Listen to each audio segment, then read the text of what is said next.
திருச்சிற்றம்பலம். உலகத்தில் உள்ள அனைத்து தமிழ் சொந்தங்களுக்கும் மீனாட்சி சொக்கநாத பெருமானுடைய திருவருட்கருணை முன்னிற்க அடியேனுடைய பணிவான வணக்கங்களை முதற்கண் தெரிவித்துக் கொள்கின்றேன். இன்றைய காணொளியாக சிவவாக்கியர் சித்தர் பெருமகனார் அருளிய ஞானப் பாடல்களில் இருந்து ஒரு பாடலை சிந்திப்பதற்கு சிவவாக்கியருடைய குருவருளும் மீனாட்சி சொக்கநாத பெருமானுடைய திருவருட்கருணையும் துணை செய்திருக்கிறது. அந்த வகையிலே சித்தர் பெருமகனார் ஒரு பாடலிலே குறிப்பிடுகின்ற பொழுது, கறந்தபால் முளைப்புகா கடந்த வெண்ணெய் மோர்ப்புகா உடைந்து போன சங்கி நோசை உயிர்களும் உடற்புகா விரிந்த பூ உதிர்ந்த காயும் மீண்டும் போய் மரம்புகா இறந்தவர் பிறப்பதில்லை இல்லை இல்லை இல்லையே என்று குறிப்பிடுகிறார். இந்த பாடலுடைய அற்புதமான திரண்ட கருத்து என்னவெனில், ஒரு பசுமாட்டினுடைய மடியிலிருந்து அதனுடைய பாலை கறந்து எடுக்கிறோம். கறந்த பாலை மீண்டும் அந்த முளையின் வழியாக அந்த பசுவுடைய உடம்பிலே செலுத்த முடியுமா என்றால் செலுத்த முடியாது. இது இயற்கையானது. கறந்த பாலை மீண்டும் பசுவுடைய உடம்பிலே செலுத்த முடியாது. கறந்த பால் முளைப்புகா. அதுக்கு அடுத்தபடியாக குறிப்பிடுகிறார், கடைந்த வெண்ணெய் மோர்ப்புகா.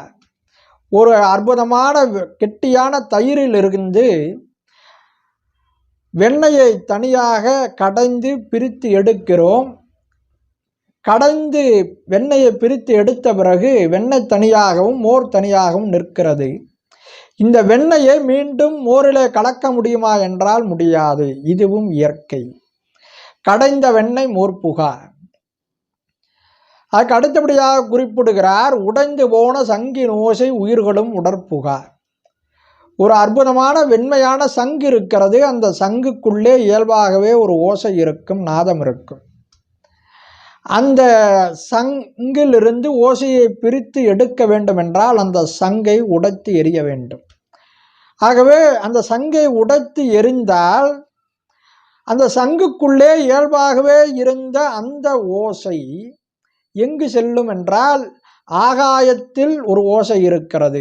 அந்த ஓசையோடு இரண்டரை கலந்துவிடும். ஏனென்றால் ஓசை என்ற ஒரு தத்துவத்திலிருந்து தான் பஞ்சபூதங்களில் ஒன்றாக இருக்கக்கூடிய ஆகாயம் என்ற ஒரு பூதம் தோன்றியிருக்கிறது. ஆகவே ஆகாயத்தினுடைய இயல்பு ஓசை. ஆகவே சங்குக்குள்ளேயும் ஒரு ஓசை இருக்கிறது. அது உடைந்தால் இந்த ஓசை ஆகாயத்தினுடைய ஓசையோடு இரண்டரை கலந்துவிடும். அந்த ஓசையை மீண்டும் இந்த சங்குக்குள்ளே செலுத்த முடியுமா என்றால் செலுத்த முடியாது. இதுவும் இயற்கை. ஆகவே இந்த அதற்கு அடுத்தபடியாக ஒரு மரத்திலிருந்து ஒரு அரும்பு மலராக மாறுகிறது. அந்த மலரை பறித்து நாம் இறைவனுக்கு சமர்ப்பணம் செய்கிறோம் அல்லது தலையில் சூடிக்கொள்ளுகிறோம். ஆகவே விரிந்த பூ, அதுவும் உதிர்ந்த காயும், ஒரு மரத்திலிருந்து ஒரு காய் உதிர்ந்து கீழே விழுகிறது. இந்த இரண்டு பொருட்களையும் மீண்டும் மரத்திலே ஒட்ட முடியுமா என்றால் ஒட்ட முடியாது. விரிந்த பூ, உதிர்ந்த காய் இரண்டையும் மரத்திலே ஒட்ட முடியாது. விரிந்த பூ உதிர்ந்த காயும் மீண்டும் போய் மரம்புகா. ஆகவே இந்த 3 வரிகளின் மூலமாக 3 அடிகளின் மூலமாக இயற்கையை சொல்லுகிறார்.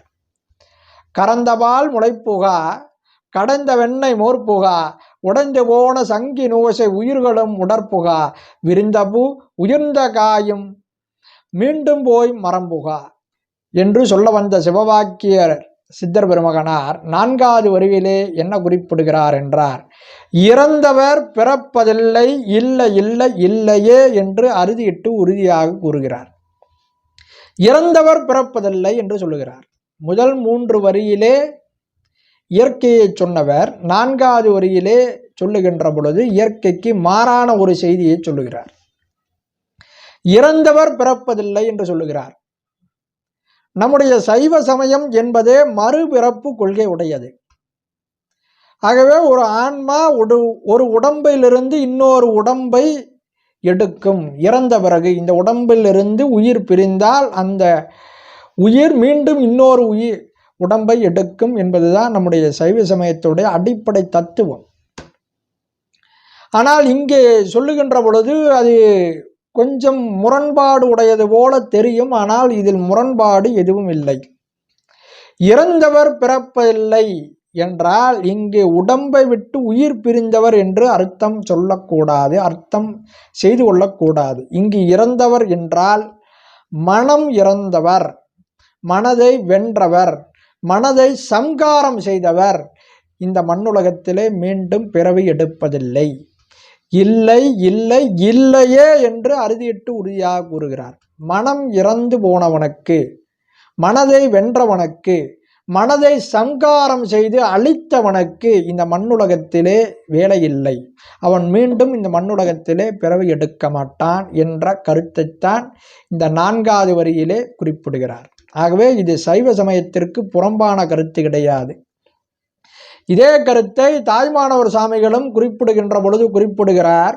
சினமிறக்க கற்றாலும் சித்தியெல்லாம் பெற்றாலும் மனமிறக்க கல்லார்க்கு வாயேன் பராபரமே என்று சொல்லுகிறார்.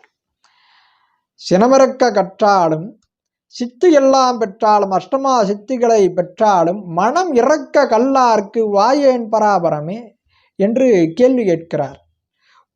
ஆகவே மனதின் துணை கொண்டுதான் கல்வி கற்க வேண்டும். ஆனால் அந்த கல்வி மனதை வெல்லக்கூடிய கல்வியாக இருக்க வேண்டும் என்பது அவருடைய கூற்று.